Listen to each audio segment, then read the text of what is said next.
If you were to choose one rule from your book, which one would that be and why? Oh, it's probably tell the truth, or at least don't lie. And the reason for that is that that's a very good starting position to straighten out your life. It's really helpful to be careful about what you say and to not say things that you know are false. Never? Or is it like sometimes? Never would be best. Never would be best. Yes. I mean, it's not a straightforward thing to do, and that doesn't mean you get to tell the truth as a weapon. That's not the truth. That's a partial truth masquerading as truth to use as a weapon. I mean, you have to be sophisticated about it. But it's very useful to discipline yourself not to use your language in a manipulative manner. It doesn't work. It's a very, very bad medium to long-term strategy. And your life will become much simpler in a good way, much less anxiety-provoking, and much more exciting and adventurous if you just say what you think. Or even more importantly, don't say things you know to be untrue. One suggestion I have for people is that they listen to what they say and feel how it makes them feel physically. And what you'll see if you start to pay attention is that some things you say make you feel like you're standing on firm ground, and other things that you say disconnect you and produce a feeling of disunity and weakness. And you might think, well, that's worth it because I'm manipulating the world in some particular way to get what I want and it'll probably work. It's like, it's not worth it. It won't work. It will kick back and you will be punished for it.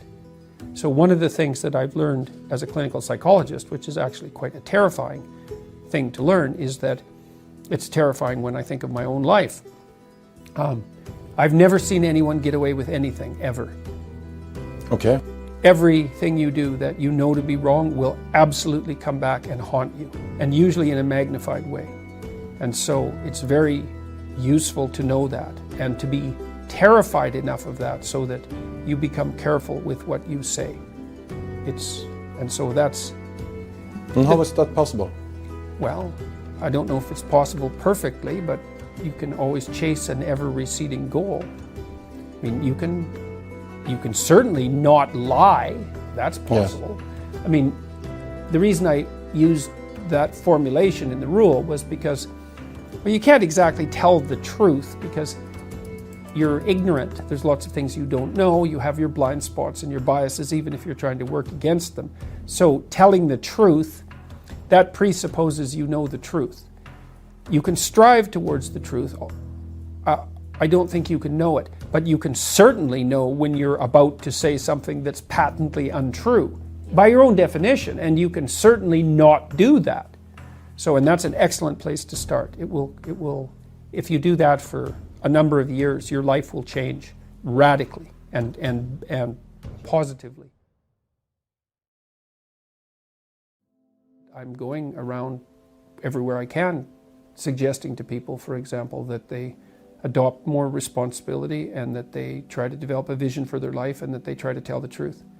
And of all three of those things, the only idea really that competes with the truth as in terms of potency is the idea that you should strive to be positively predisposed towards being, towards existence, despite its fragility and suffering. So classically speaking, the two highest virtues are truth and love. And it's difficult to put one of those ahead of the other.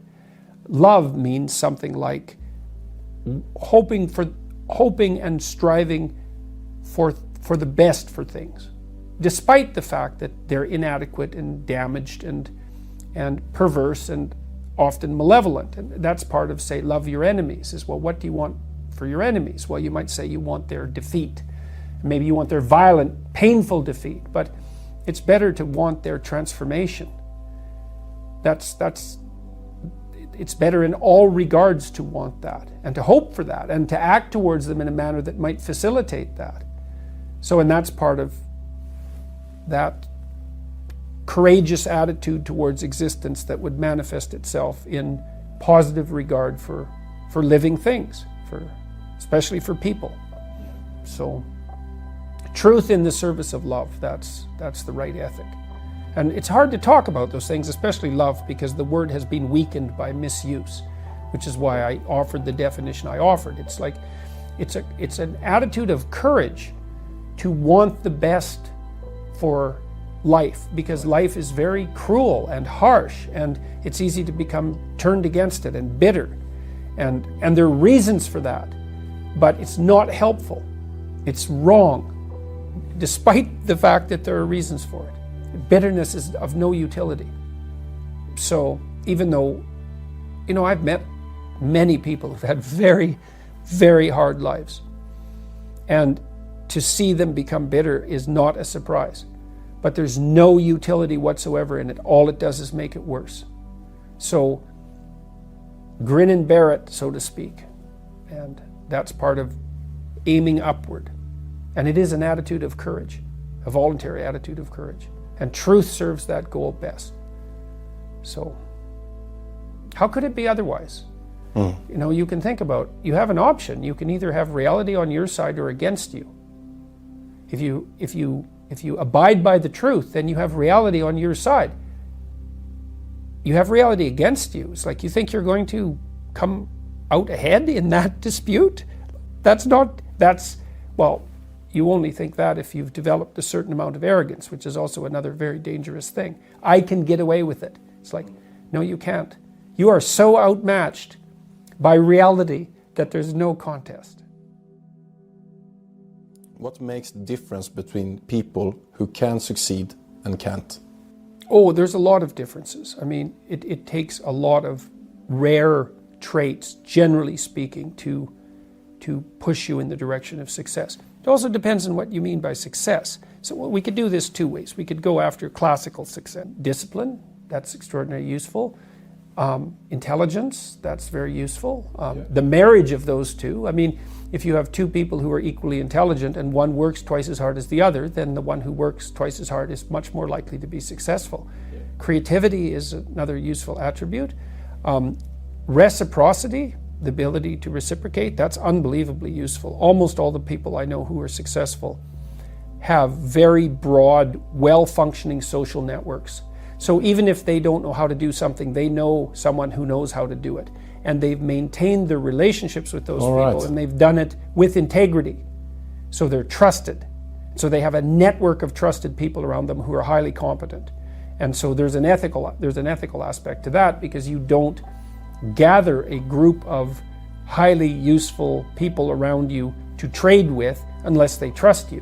And so honesty is a huge part of it. And I mean, I've seen people go into companies that were failing very dramatically. Competent people go in, and with nothing other than their competence and their honesty, turn the companies around completely. And that's very interesting to watch, and I've consulted in situations where that's been the case. So honesty, I think the only real natural resource, apart from air, is honesty. It's the basis for wealth, because if two people treat each other honestly, they can take each other at their word, and then they can cooperate.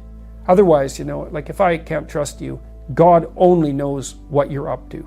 You're so complicated that we can't do something simple and straightforward and directed together, because we're going to spend all of our time trying to figure out what in the world is going on. And this is partly why so much poverty in the world is actually generated by corruption, rather than an absolute lack of material, an absolute lack of material. Corruption is a force that produces poverty like nothing else. How important is hard work? Oh, very important, especially at the uppermost pinnacles of different careers, because as you move up a hierarchy of competence, let's say, you surround yourself by people who are more and more like you, right? They have everything you have, right? And so maybe at the utmost pinnacle, you need a combination of 10 rare things, and you better be firing on all cylinders, on all 10 dimensions, because otherwise someone else will obtain the position. So the higher up you go in whatever you do, the more crucial it is that you do everything that you're doing right.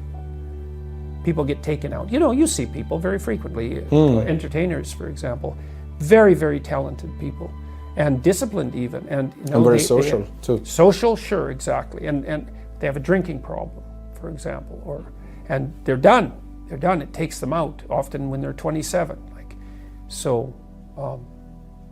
Those are all. But trustworthiness is a huge part of it. You have to be able to take someone at their word.